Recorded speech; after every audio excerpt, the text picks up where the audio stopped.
Kemudian kita akan melanjutkan pada pembahasan selanjutnya, yaitu berkaitan dengan memata-matai umat Islam dan membongkar kelemahan mereka. Para jemaah yang dimuliakan oleh Allah Subhanahu wa taala, ya, di zaman ini umat Islam itu dirongrong, ya.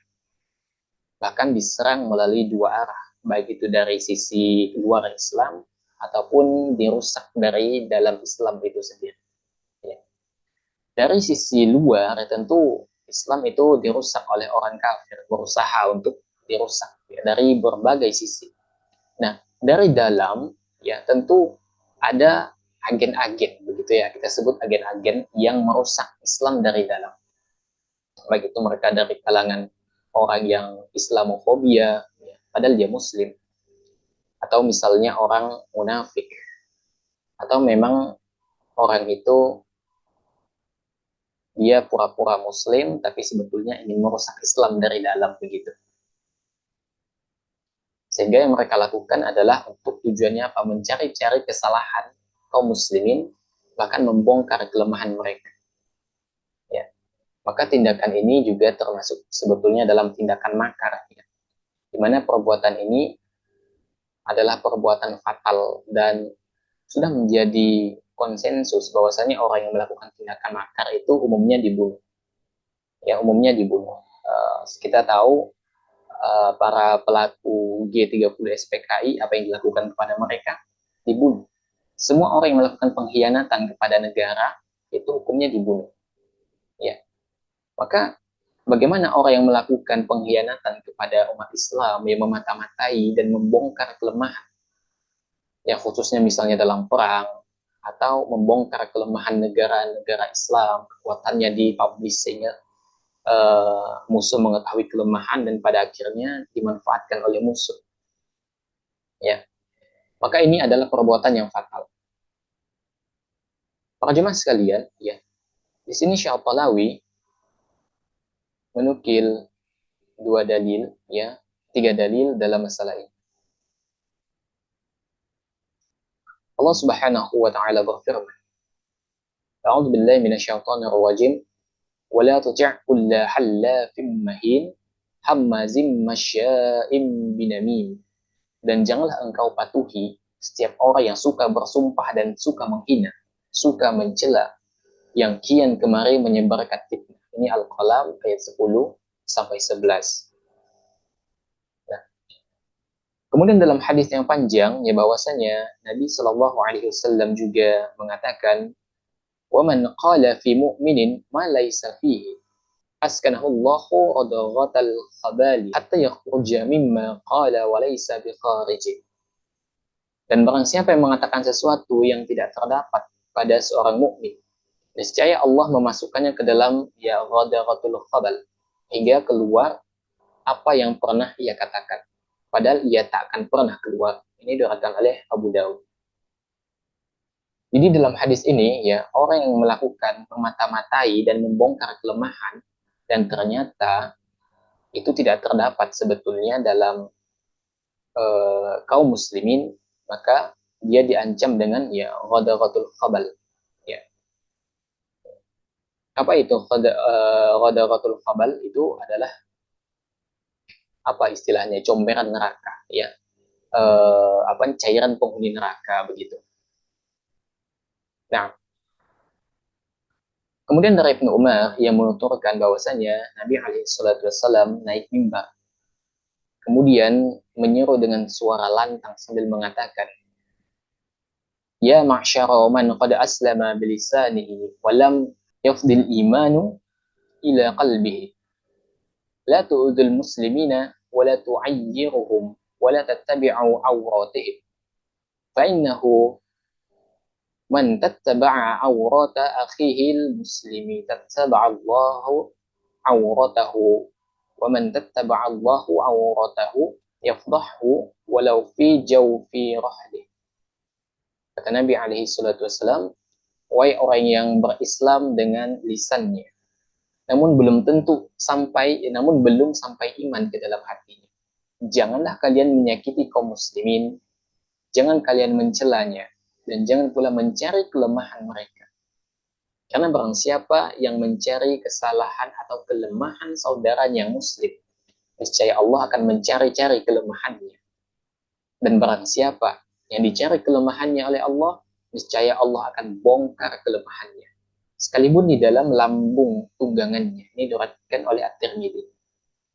Maka ini ancaman sebetulnya bagi orang yang mencari-cari kesalahan kaum muslimin, yang berusaha membongkar rahasia kaum muslimin. Kata Allah Subhanahu wa taala, Allah akan bongkar juga kelemahannya. Bahkan meskipun dia berada di dalam tunggangannya, ya, di dalam tunggangannya. Nah, para jemaah yang dimuliakan oleh Allah Subhanahu wa taala, ya, itu adalah dalil yang dinukil oleh Syekh Al-Talawi berkaitan dengan larangan kita memata-matai umat Islam dan membongkar kelemahan mereka. Para jemaah yang dimuliakan oleh Allah Subhanahu wa taala, tentu dalam konteks memata-matai umat Islam dan membongkar kelemahan mereka ada kaitannya dengan pembicaraan. Karena umumnya namanya rahasia itu ada pembicaraan antara pihak satu dan pihak kedua. Dan pihak ketiga ini umumnya membocorkan. Kita sebut saja pihak ketiga yang membocorkan rahasia itu. Meskipun ada kemungkinan pihak satu, pihak pertama atau kedua yang bisa saja membocorkan rahasia itu. Ya, apalagi berkaitan dengan rahasia negeri kaum muslimin. Ya, kata Nabi alaihi salam apa? Ya, dari Ibnu Abbas kata Nabi alaihi wasallam, "Wa man istama'a ila hadithi qaumin wa hum lahu karihuna aw yaqiruna min tubba fi udunihil anuku yaumal qiyamah." Barang siapa yang menguping omongan orang lain sedangkan mereka tidak suka kalau didengarkan selain oleh mereka, maka pada telinganya akan dituangkan cairan tembaga pada hari kiamat. Ini diriwayatkan oleh Al-Bukhari. Kata Imam Az-Zahabi yang dimaksud dengan uh, al-anuk itu adalah tembaga cairan begitu ya. Cairan tembaga. Tentu yang namanya cairan tembaga ya, maka kondisinya yaitu dalam kondisi panas. Ya. Maka ketika kita menguping pembicaraan rahasia orang lain, ya terlebih sampai rahasia kaum muslimin, kita menguping dan kita sebarkan, maka kita diancam dengan dituangkan di telinga kita cairan tembaga nanti. Ya. Para jemaah yang dikenali Allah Subhanahu wa taala, ya. Kemudian hadis dari Muawiyah yang mengatakan bahwasanya ia pernah mendengar Nabi Shallallahu alaihi wasallam bersabda, "Innaka in ittaba'ta awratin nasi afsadtahum aw kidta an tufsidahum." Jika engkau mengikuti celah atau kesalahan kaum muslimin, engkau pasti merusak mereka atau engkau hampir merusak mereka. Ini diriwayatkan oleh Abu Daud. Ya. Jadi di antara akibat buruk dari cari kesalahan orang lain, mencari-cari kesalahan kaum muslimin, apalagi sampai rahasia negeri kaum muslimin yang dibocorkan, maka itu akan bisa merusak. Yang merusak negeri itu akan bisa merusak kaum muslimin secara personal. Dan para jemaah sekalian, ya, tadi sudah kita bahas bahwasannya ancaman bagi para pengkhianat, orang yang membocorkan rahasia, ya, orang yang melakukan makar adalah dibunuh. Dan ini adalah konsensus begitu. Silahkan antum cek di sejarah, ya, bangsa-bangsa begitu. Ketika dihadapkan pada pengkhianat, maka mereka diancam untuk dibunuh. Hukumannya itu dibunuh begitu. Karena tindakan mereka itu membahayakan kaum muslimin. Nah, jadi berkaitan dengan masalah memata-matai umat Islam dan membongkar kelemahan mereka, ini berlaku dari dua sisi. Pertama, memata-matai atau membongkar kelemahan dari sisi individual, atau membongkar dari eh, sisi yang lebih besar, negara misalnya, atau kelompok kaum muslimin, itu nggak boleh. Ya, oleh karena itu, ketika kita mendapatkan informasi yang sifatnya rahasia, maka kita diam. Atau misalnya tidak sengaja terdengar akan rahasia itu, maka kita diam. Ya. Jangan sampai apakah itu dia aib, apakah dia itu sisi kelemahan dari pasukan kaum muslimin, jangan pernah dibocorkan. Ya, karena itu akan merusak, ya akan menghancurkan daripada kaum muslimin itu sendiri, dan itu konsekuensinya berat di sisi Allah Subhanahu wa taala bagi pelakunya. Cuman dimuliakan oleh Allah Subhanahu wa taala, ya demikian berkaitan dengan masalah memata-matai umat Islam dan membongkar kelemahan mereka. Dan mungkin kita kenal dengan salah satu orientalis begitu. Ya, Snokholgonsch, di mana dia adalah agen rahasia Belanda. Tujuannya apa? Untuk mencari kelemahan kaum muslimin di Aceh.